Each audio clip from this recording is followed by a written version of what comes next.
Assalamualaikum warahmatullahi wabarakatuh. Innal hamdalillah nahmaduhu wa nasta'inuhu wa nastaghfiruh wa na'udzu billahi min syururi anfusina wa min sayyiati a'malina may yahdihillahu fala mudhillalah wa may yudlilhu fala hadiyalah. Asyhadu an la ilaha illallah wa asyhadu anna Muhammadan abduhu wa rasuluh. Amma ba'd. Penonton yang dirahmati Allah Subhanahu wa taala, Ramadan ini menjadi bulan yang sangat dinanti-nanti, dimana bulan Ramadan ini menjadi salah satu bulan spesial di antara bulan-bulan lainnya dalam satu tahun. Pada bulan ini semua kebaikan yang kita lakukan akan dilipat gandakan pahalanya. Maka dari itu Ramadan ini menjadi kesempatan emas di mana kita bisa memiliki kesempatan untuk menambah pahala kita sebagai momen panen pahala. Namun ada juga yang malah menganggap Ramadan ini sebagai tempat untuk malas-malasan, apalagi saat puasa orang malas untuk melakukan aktivitas, terlebih lagi pada saat menjelang berbuka seperti sore hari.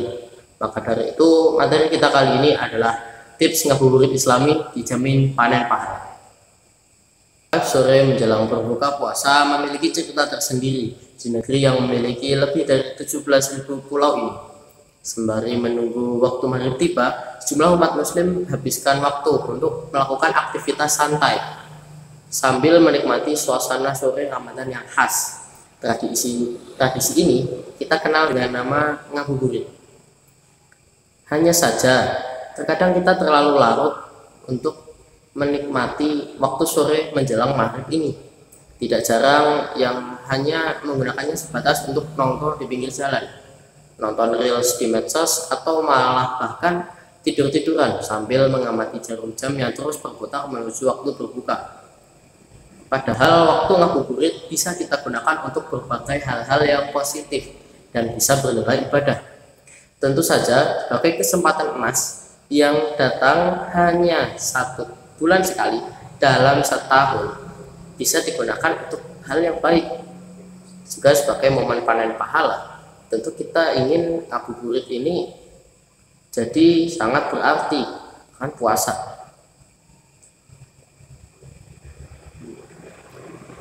Alih-alih mendapat pahala, justru puasa malah berlalu tanpa makna. Ingat, Rasulullah Shallallahu Alaihi Wasallam pernah bersabda, "Rabbu shaimin laisa lahu siyamihi illal ju'", yang artinya betapa banyak orang yang berpuasa, ia tidak mendapat apa-apa kecuali rasa lapar. Hadis riwayat Ibnu Majah. Sebab itu berikut kami berikan tips agar ngabuburit memiliki nilai positif lebih dan bisa menghasilkan pahala yang melimpah. Pertama adalah tadarus Al-Quran. Bulan Ramadan juga dikenal sebagai bulan Al-Quran atau dalam bahasa Arabnya Syahrul Quran.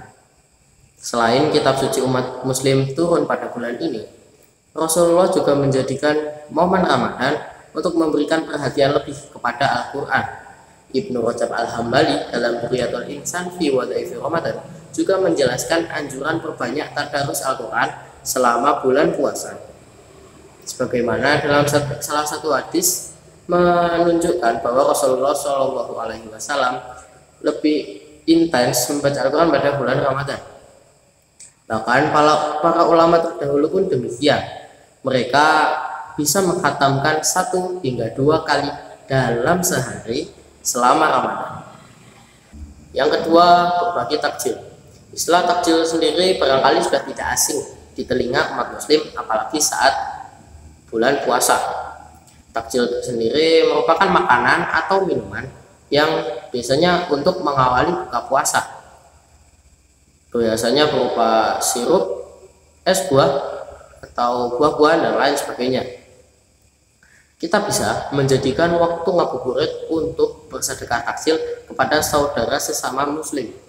Bersyukur nampaknya berbagi takjil sudah menjadi tradisi di Indonesia. Kita bisa dengan mudah menjumpainya di jalan-jalan, di masjid-masjid, atau bahkan di musola.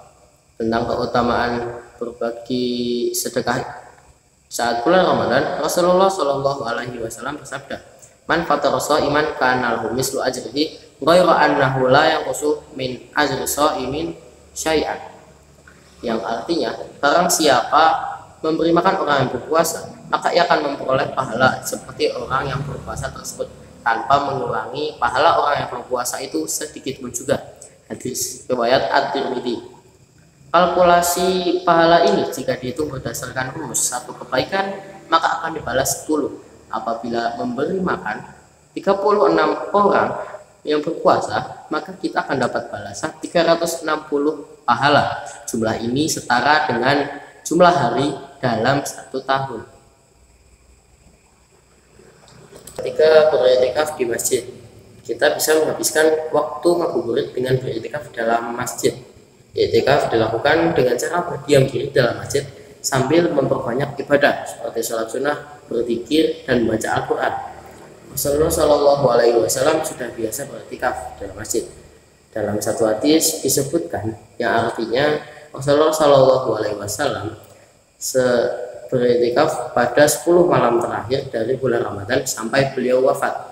Lalu dilanjutkan istri-istrinya yang beriktikaf sepeninggalnya. Hadis riwayat Abu Dawud. Hadis tersebut menjelaskan bahwa Rasulullah beriktikaf pada 10 hari terakhir pada bulan Ramadan, sebab waktu-waktu tersebut berpotensi jadi waktu terjadinya Lailatul Qadar. Namun tidak ada salahnya apabila ingin beriktikaf selama 1 bulan penuh, sebab waktu terjadinya Lailatul Qadar juga dapat berpotensi di selain 10 hari terakhir. Yang terakhir, menuntut ilmu. Mendengarkan kajian Ramadan juga bisa menjadi pilihan yang tepat untuk mengisi waktu ngabuburit. Di era digital seperti sekarang, kita bisa banyak menjumpai kajian-kajian keislaman di medsos. Para pendakwah milenial membuat konten islami yang bisa kita akses dengan mudahnya. Dan tidak sedikit pula yang diisi oleh para kiai-kiai yang melakukan live streaming di pesantren masing-masing. Banyak ayat-ayat Al-Quran dan hadis yang menyinggung soal keutamaan menuntut ilmu dan pahala menuntut ilmu. Salah satunya dalam hadis Rasulullah, dalam sabda Rasulullah Shallallahu Alaihi Wasallam, yaitu sesungguhnya keutamaan orang yang berilmu dibanding ahli ibadah adalah seperti keutamaan bulan di malam purnama dibanding seluruh bintang-bintang. Hadis riwayat Abu Dawud. Nah, dari tips berikut yang sudah kami berikan, mari kita jadikan momen Ramadan ini untuk lebih maksimal lagi dalam ibadah dan meraih pahala sebanyak-banyaknya. Selamat menjalankan ibadah puasa. Akhirul kalam. Wassalamualaikum warahmatullahi wabarakatuh.